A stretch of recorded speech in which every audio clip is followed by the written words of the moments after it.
धेरै पटक पनि भनिसके तपाईहरुलाई स्पष्ट कुरा के छ भने सुकुम्बासीको समस्या भनेको सक्कली सुकुम्बासीलाई व्यवस्थापन गर्नै पर्छ हामी सबैको दायित्व हो त्यो किनभने उहाँहरूको पनि यो देश हो सक्कली सुकुम्बासीहरू जो वास्तविक सुकुम्बासी छन् सक्कली भन्दा पनि वास्तविक सुकुम्बासी जो तपाईको हुकुमबासी छन् हुकुमबासीलाई कानुनी दायरामा ल्याउनै पर्छ। अब पहाडमा तराईमा बिघाका बिघा जमिन भएका मान्छे पनि आज सुकुम्बासी भएको त देखियो नि। अब काठमाडौँका लागि त तपाईहरु पनि त सुकुम्बासी हो। कोही तराईमा घर भएर सबैको घर त काठमाडौँमा छैन नि।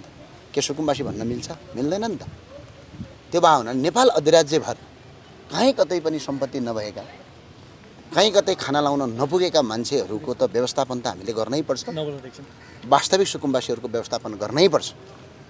तर राज्यले गर्छ भनेका छन्, सरकारले स्वयं गर्छु भनेका छन्। सरकारले गर्छु भनिसकेपछि हामीले सरकारलाई विश्वास गर्नुपर्छ र सरकारलाई साथ दिनुपर्छ। यो वर्गीकरण जुन गरिरहेछ यति बेला वर्गीकरण गर्दा हुन्छ त्यो त गर्नै पर्यो त। दशरथ रङ्गशालामा नामाकरण हुन पनि भइरहेको छ। त्यसै राम्रो कुरा यो कतिको साइन्टिफिक होला जस्तो लाग्छ? त्यो साइन्टिफिक हुन्छ किनभने प्रत्यक्ष सुकुम्बासी आफै आउँछ। पहिला के गर्थे भने पार्टीका कार्यकर्तालाई जिम्मा दिन्थे। कार्यकर्ताले चाहिँ आफ्नै कार्यकर्तालाई सुकुम्बासी बनाइदिन्थे। अहिले मान्छे प्रत्यक्ष आएपछि त देख्न पाइयो नि। फेरि त्यो मान्छेको स्क्रिनिङ गरिसक्यो त्यो मान्छेको त सम्पत्ति पनि खोज्न सुरु गरिन्छ नि त। नेपालको हरेक मालपत कार्यालयमा त खोज्न पाइयो नि त। एउटा अन्तिम प्रश्न, यो 35 वर्षदेखि हैन पटक पटक दलहरू आए, आश्वासन दिए सुकुम्बासीको हामी व्यवस्थापन गर्छौं, हामीलाई भोट दिनुस्, जिताउनुस्, अब चाहिँ तपाईहरुको समस्या समाधान हुन्छ, तर आजसम्मको मितिमा हुन सकेन। यसमा पुरानो दलहरूले पनि विचार विमर्श गर्नुपर्छ। हैन, तिनीहरूले आफै सुकुम्बासी भए थिए। दलहरू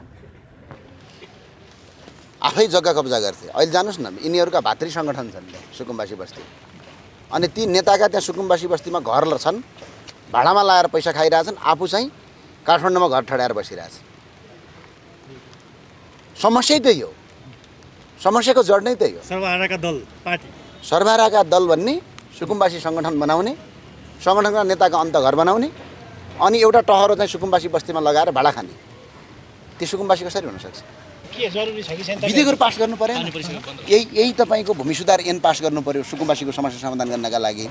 नयाँ कानुनहरु कति ल्याउनु छ? पठाओ जस्ता शेयर राइडिङहरु, तपाईहरुको अनलाइन पोर्टलहरुको पनि कानुन बनाएको छैन। अनि अर्को कर्मचारीहरुको आज कानुन बनाउनु पर्ने छ। कति धेरै कानुन बनाउनु पर्ने छ नि त। त्यो कानुन र ऐन बन्नका लागि त संसदै चाहिन्छ। अध्यादेशबाट ल्याइयो भने के हुन्छ भने त्यो भोलि कालान्तरमा राष्ट्रसभालाई नै घाटा हुन्छ। त्यो अध्यादेशबाट ल्याउँदा संसद छल्न त